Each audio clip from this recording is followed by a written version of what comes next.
భారీ నష్టాలతో ముగిసిన స్టాక్ మార్కెట్స్. సెన్సెక్స్ 1342, నిఫ్టీ 395 పాయింట్ల నష్టం. తిరుమల పరకామణిలో చోరీలు చేస్తున్నారు. కేసును చంద్రబాబు నీరుగార్చే ప్రయత్నం చేశారన్న వైఎస్ జగన్. రాష్ట్ర ఆదాయం తగ్గింది, అప్పులు పెరిగాయి. చంద్రబాబు ఆర్థిక విధ్వంసం చేస్తున్నారన్న వైఎస్ జగన్. ప్రజల ఆస్తులను కూటమి నేతలు రాబందుల్లా కొల్లగొడుతున్నారు. మట్టి, ఇసుక, భూములు, లిక్కర్ దేన్ని వదలటం లేదన్న వైఎస్ జగన్. ఓం బిర్లాపై అవిశ్వాస తీర్మానాన్ని వ్యతిరేకిస్తున్నాం. తాము ఎన్డీఏ సహా ఎవరి పక్షం కాదన్న వైఎస్ఆర్సీపీ ఎంపీ గురుమూర్తి. దానం కడియం శ్రీహరికి క్లీన్ చిట్ పై స్పందించిన కేటీఆర్. ప్రజాస్వామ్యంపై బహిరంగ దాడి జరిగిందని ఫైర్. విజయవాడ ఆంధ్రప్రభ కాలనీలో అక్రమ నిర్మాణాలపై ఏసీబీ దాడులు.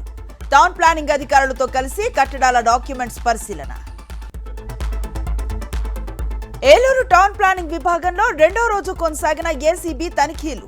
మున్సిపల్ కార్పొరేషన్లో ఫైళ్లను జల్లెడ పడుతున్న ఏసీబీ అధికారులు.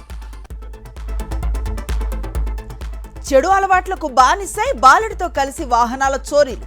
తప్పించుకు తిరుగుతున్న వ్యక్తిని అరెస్ట్ చేసిన హైదరాబాద్ పహాడీ షరీఫ్ పోలీసులు. జయశంకర్ భూపాలపల్లి జిల్లాలో నకిలీ డాక్టర్ వ్యవహారం గుట్టురట్టు. క్లినిక్ పై దాడి చేసి విలువైన మందులు స్వాధీనం చేసుకున్న డ్రగ్స్ కంట్రోల్ అధికారులు. మహబూబ్ నగర్ జిల్లా జడ్చర్లలో బైక్ పై లిఫ్ట్ ఇచ్చి మహిళపై అత్యాచారం. బాధితురాలి ఫిర్యాదుతో ఇద్దరిని అదుపులోకి తీసుకొని విచారిస్తున్న పోలీసులు. తీవ్ర ఉద్రిక్తతలకు దారితీసిన అత్తాపూర్ అనంతగిరి దేవాలయం భూ వివాదం. పత్రాలు పరిశీలించి చట్టపరమైన చర్యలు తీసుకుంటామన్న హైడ్రా కమిషనర్. పేదలపై ఉక్కుపాదం. పెద్దలకు సహకారంలా రేవంత్ వ్యవహారం ఉంది. తన కుమారులు ఫామ్ హౌస్ల ఆరోపణలు నిరూపించాలన్న సబితా ఇంద్రారెడ్డి. సిద్దిపేట జిల్లా నర్మెట్టలో ఆయిల్ ఫామ్ ఫ్యాక్టరీని ప్రారంభించనున్న సీఎం రేవంత్. 3 రోజులు రైతు మేళా, వ్యవసాయ పనిముట్ల ప్రదర్శన ఉంటుందన్న పొన్న. జగిత్యాల జిల్లా గొర్రెపల్లి గోదావరి నది తీరంలో మొసలి కలకలం. భయాందోళనకు గురైన గ్రామస్తులు అటవీ శాఖ అధికారులకు సమాచారం. సంబంధం లేని వ్యక్తులు ఫంక్షన్ కి వస్తే ఫైన్ వేస్తామంటూ ఫ్లెక్సీలు. నల్గొండ జిల్లాలో బోర్డులు ఏర్పాటు చేసిన ఫంక్షన్ హాళ్ల నిర్వాహకులు. రంజాన్ పండుగ సందర్భంగా పేద మహిళలకు వైఎస్ఆర్సీపీ కానుక.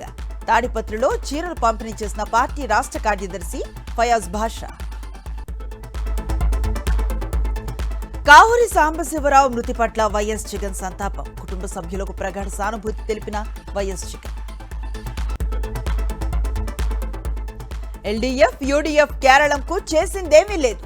బీజేపీకి అవకాశం ఇస్తే మార్పు చేసి చూపిస్తామన్న మోదీ.